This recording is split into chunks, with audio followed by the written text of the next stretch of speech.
Hi Roberto. Do you believe your training methods are good enough? We often look on the websites and various people are suggesting you should get a defensive coaching.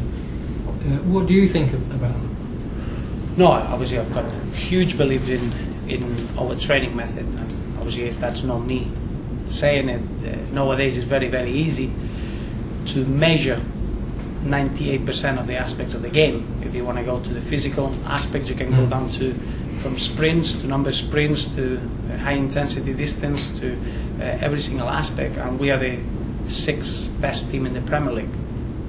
The technical aspects, we are an averaging 400 passes per game, where is a very good level, but we can get better. Out of them 400 passes now, we need to get better in the last play, but technically we're in a very, very good level. Physically, last season we were able to perform in the manner we did in the last 12 games because of our training methods. Our training methods are methods that involve the ball, the first touch. Technically, you take in between 500 and 600 touches per session. Yeah. You involve tactical elements in every session. So in that respect, I'm very, very happy, and I know that it works and it's competitive enough. Yeah. Following on from that question, is when I used to work in the industry, is what we used to do is we used to have audits, and I don't mean like financial audits. There used to be audits for engineering, right, to make sure you're working to the correct standards. Have you considered somebody coming in and looking at your training methods and doing audits? Also, have you considered an ex-manager with Premiership experience who could come in and audit your methods, what you do in training? Well, I think the measurement of methods is you can analyze or assess a player individually. Yeah. That's the best way. You cannot assess a method. Football is a matter of opinions. It's different tastes, different ways that you want to. But what it matters is putting the ball in the back of the net. If you want to go and assess something, you need to go and assess the individual, and that's something that you can do easily. You don't need someone to come in. You need to see a player, and you can assess him, and you can get. Nowadays, we've got so many. The technology is so good that allows you to assess anything, and then you can see if the training works, if the training doesn't work, if the player develops, if the player's got a good moment of form, if the player's having problems at home and it's not. Professionally, he cannot put everything that he's got. You can analyze the whole spectrum of possibilities. That's not something that in football brings you any extra results. So do you think what you're doing on the training ground replicates what we're seeing on the pitch at the weekend? Of course, yeah. Everything.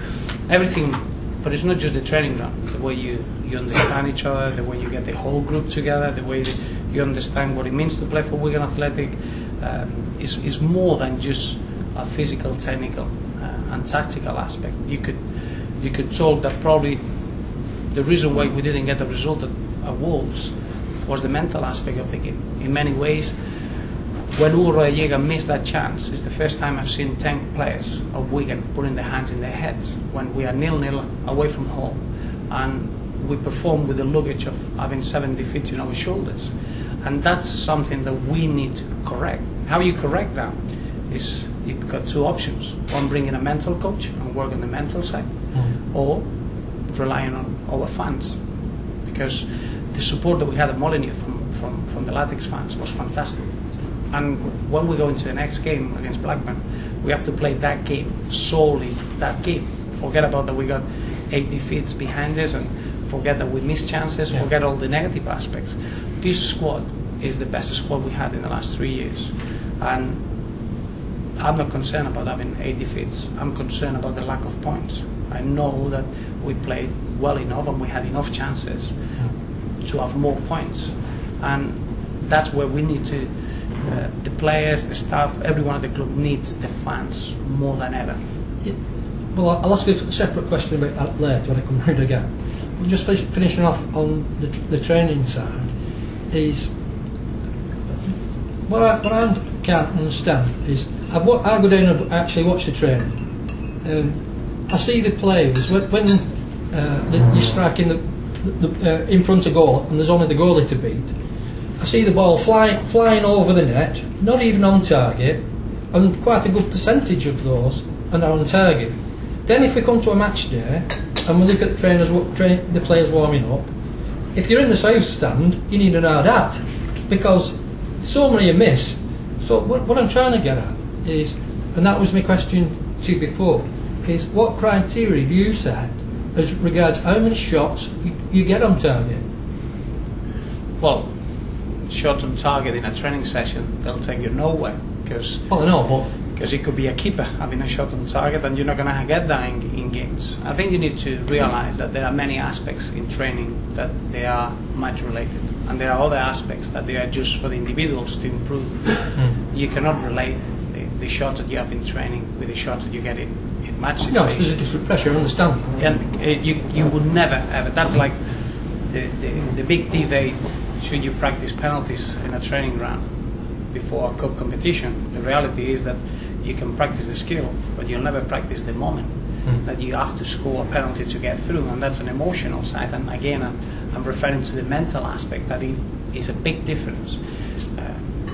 I would give you real examples. You could put a player in the training ground environment in the same position with the same technical difficulty, and it will score 10 out of 10. And then you put exactly the same situation in a match game, and it's not going to be the same response. And that's just because in the game you got pressure to score, you got a need to score, you got a good moment of form, a bad moment of form, and there are aspects that you cannot replicate in training. But the truth is that the training is vital in the way you play, because as a team you need to understand what the partnerships are doing, what the teammates are doing around you, the things that you have to do, and replicate the intensity that you want to work on. That's far away from hitting the target. And not probably the only thing that you cannot control is hitting the target. What you can control is the skill and how you kick the ball, going down to basics. But when you're a professional footballer that you reach the Premiership standard, you should be able to have that technical ability. That's what we're talking about, the kids going away and try to bridge that gap to play in the Premier League, because they're missing them aspects and they need to hit the target and they need to be able to get that skill. You wouldn't work on a full international on just getting the hitting the target, because that's something that they've got it in them with the talent that they've got. Okay, fair enough. Can I just add, I think football's not like any other business that you can just audit. It's so different. And No, I'm not. I understand. I do take your point, but and I think if you ask 20 Premier League managers if they would be subject to an audit, the training methods, I think you get a less polite answer than you just did there. Well, I realise that, but No, I'm not being flippant, but you know. I understand that. But the purpose of the question is, and the purpose of an audit in this case, is not necessarily to embarrass or anything like that. Is if somebody sees something different, what you're doing, and it actually makes you think, then you can question yourself. I mean, one of my old bosses used to say to me, it's not the answers you come up with, it's the questions. But obviously every coach in this club and in every club is qualified. You know, they've all got qualifications and they're all far more qualified than we are. Yeah. You know, I'm sure Roberto would tell you that every training session is analysed and filmed and you know, I just think that it's so subjective, football, that it is very difficult to say, you know, to have an audit on it. And I do take your point, you can look at other businesses and bring certain things over, but I think that's quite a difficult thing to bring to football. Yeah, fair enough. But it will bring an interesting debate, if you want, in world football, to be fair. I'm sure that the managers would have a good answer to that. Well, I mean, you may disagree, but I mean, what I'm trying to give yourself is make yourself question, so at least you have opportunity to change things. Yeah, but that method is just a training method. We could go for hours. A training method is based on facts. It's not based on results or on emotions. Everything is very scientific, and you know if it works or if it doesn't. You don't need anyone to come in. I wouldn't trust anyone's opinion in football anyway, unless it's Johan Cruyff, and I don't think he'll spare any time to come over and give his their opinion.